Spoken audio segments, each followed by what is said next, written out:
Hi, Steve from OWNorDisown. Well, Acer sent me the new Helios 300 with the i7 1200H and the 3070 Ti to review. Available at Best Buy between $1,850 to $2,100. Sometimes on sale, $17.99. So, but before I jump into the review, a quick word from today's sponsor, VIP SCD Key. If you're looking for a really inexpensive original Windows 10 license, I really recommend VIP SCD Key. If you use my 25% coupon code OWN, you can get the OEM Windows 10 Pro key for about $16, which is really insane. Now, I pay $160 from a regular store. Now, I have used at least 4 of these codes. Each one has 1001 rearms, which means that should you have a drive failure, you can reinstall it and have no issues. Believe me, I've had to do this. Now, ordering is simple. Just click on the link in the description, click buy now, and enter the coupon code OWN or OWN for your 25% discount.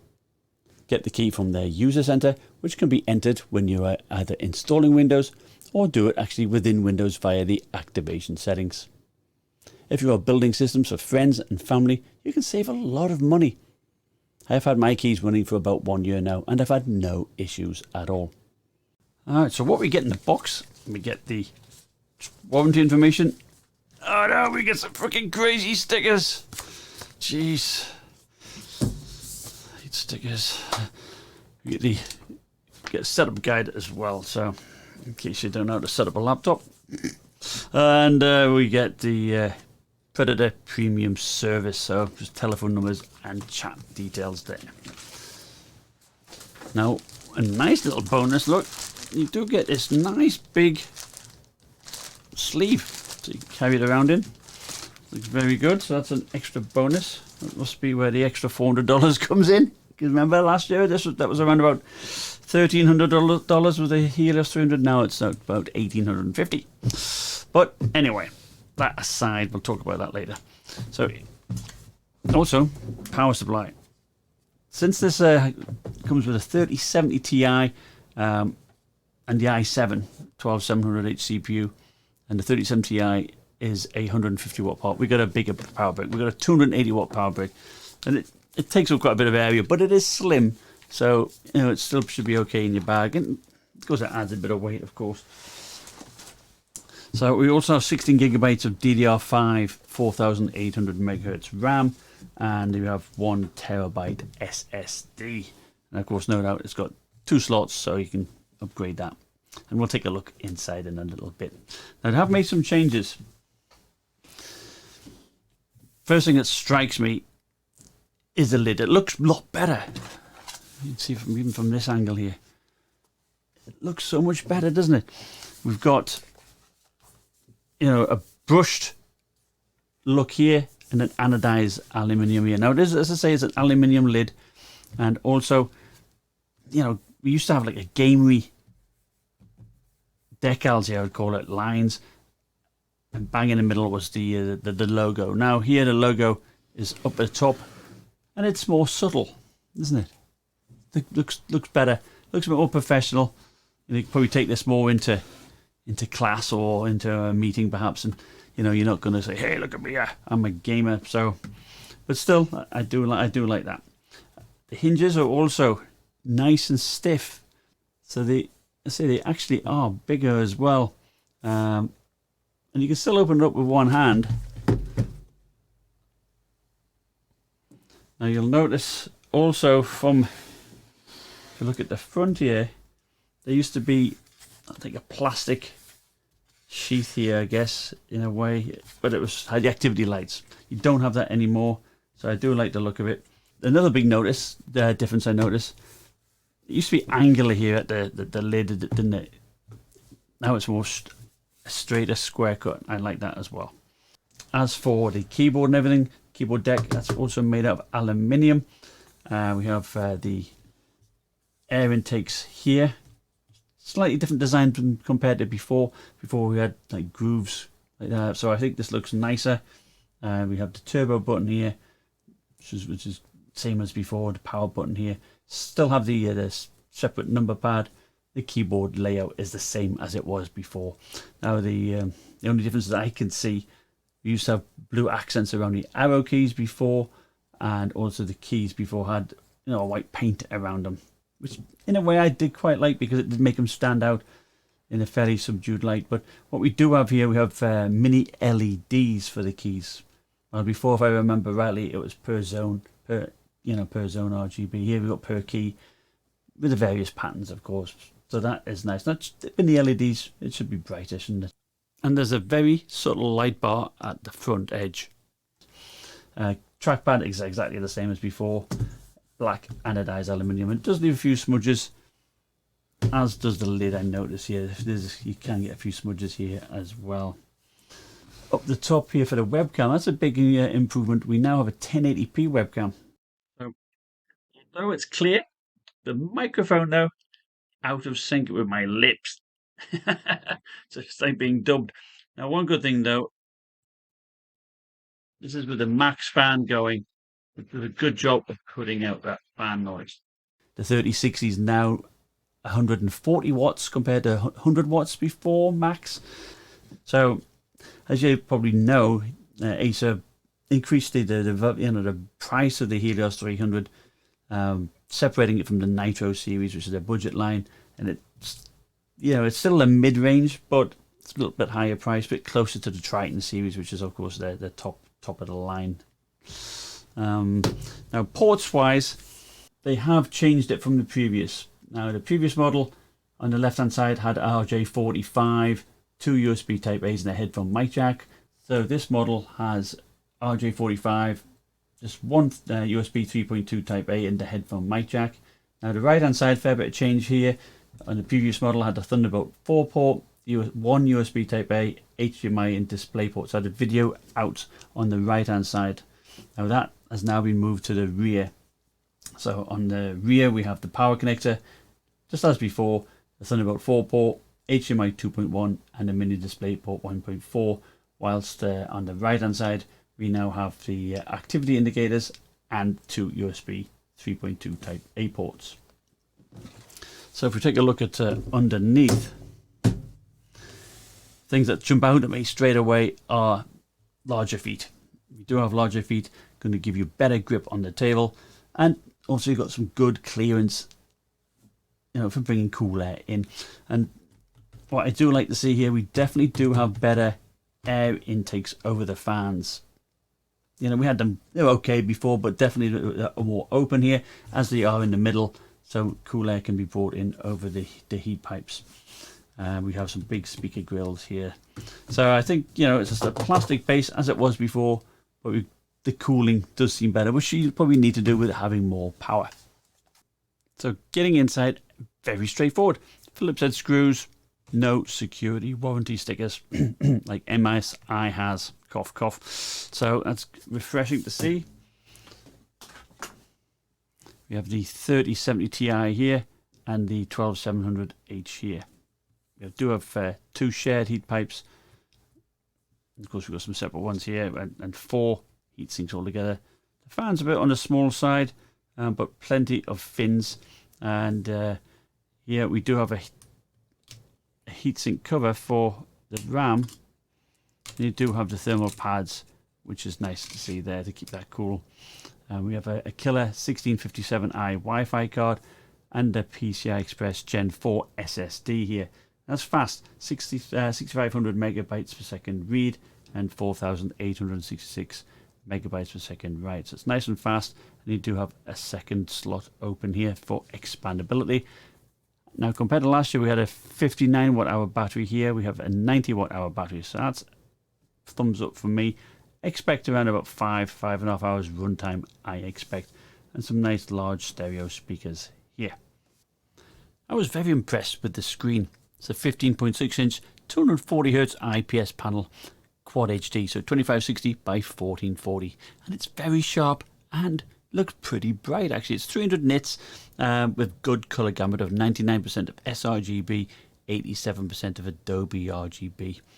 It's very good. And what also I like, it's as good advanced Optimus, which means that you do not need to do a reboot to get into dedicated GPU mode and G-Sync. Yes, it has G-Sync. So you just load up the game and it automatically activates the dedicated GPU. I like that a lot.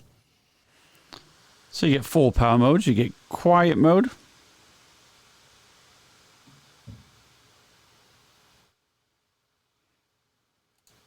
default mode,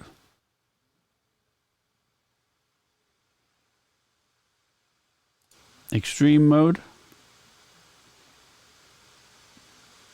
and finally turbo mode. And max fan speed, pretty loud, about 62 decibels, 7,000 RPM, pretty beefy. In Cinebench R23, the 12700H in the Helios 300 performs very well, beating out the same CPU in the larger Alienware X17R2 that also has a PL1 of 115 watts and was close to that of the Legion 5 Pro.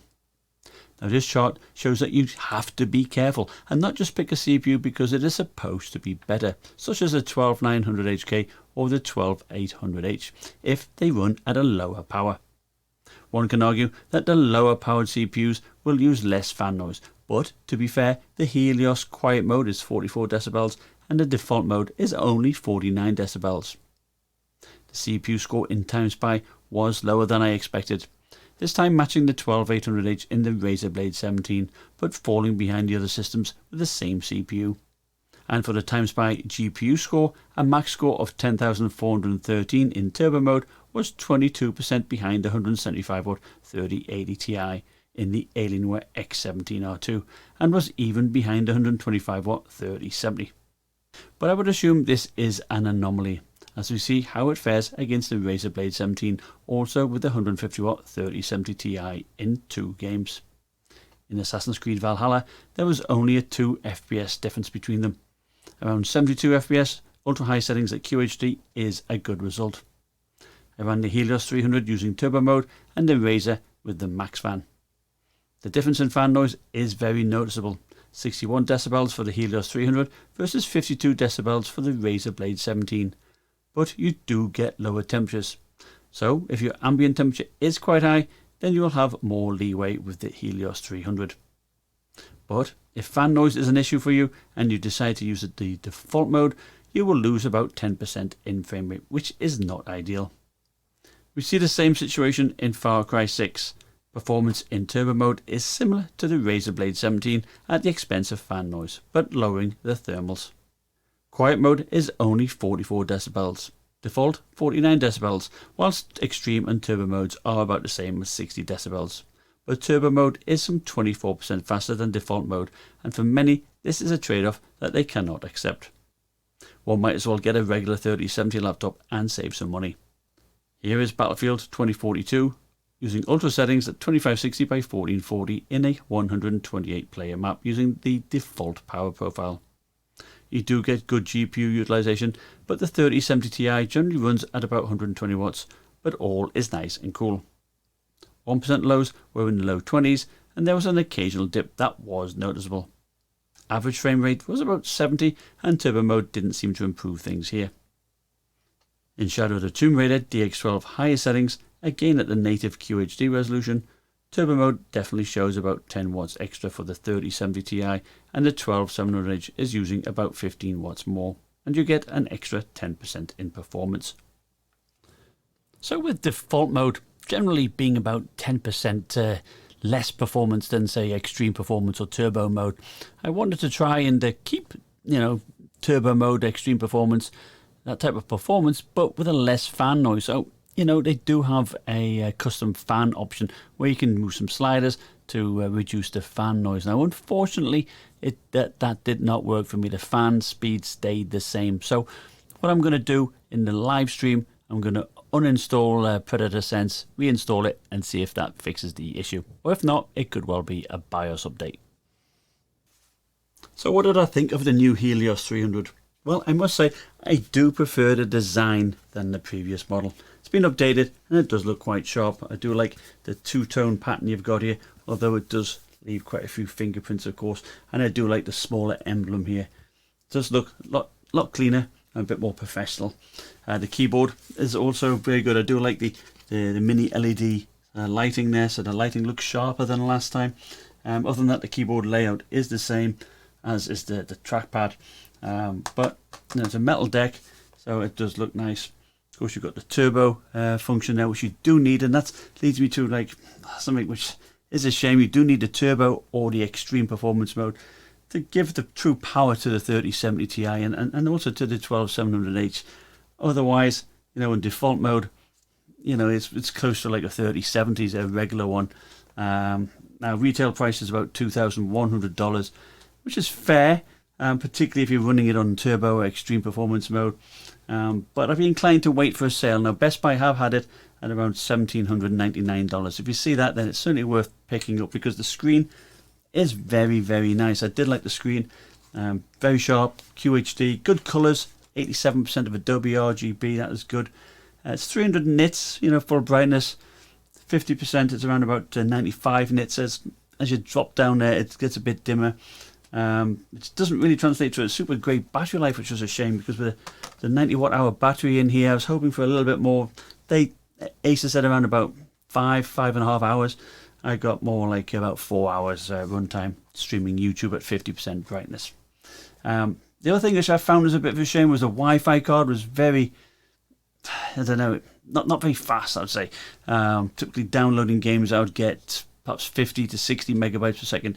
Here I was often getting only like 6. So it's a shame, but that is an easy replaceable item. But the hard drive is nice and fast, and you've got an extra slot as well. So all in all, it's a solid machine. I would like to see the 17-inch too. That would be quite a nice option. Cooling is very good. You've got the 5th generation Aeroblade design fans here. They're 10% more airflow than the 4th gen, and you know, the metal, so about 55% more airflow than the plastic fans, so they claim. And you also do have liquid metal on the CPU. So I didn't have any problems with any cooling. Certainly, you know, it cools very well. Unfortunately, the fans are about 60 decibels, quite loud on turbo or extreme performance mode. And another thing which I didn't seem to care for, I mean, it's got a fan control system in here, so you can use a slider to create your own fan, you know, percentage wise. That didn't work. So I was hoping to test it in extreme mode, say, and lower the fans, because I did have a bit of leeway there in the temperatures, but that didn't work, unfortunately. So there you have it. I still recommend it though, it's still very nice. Thank you for watching. Bye now.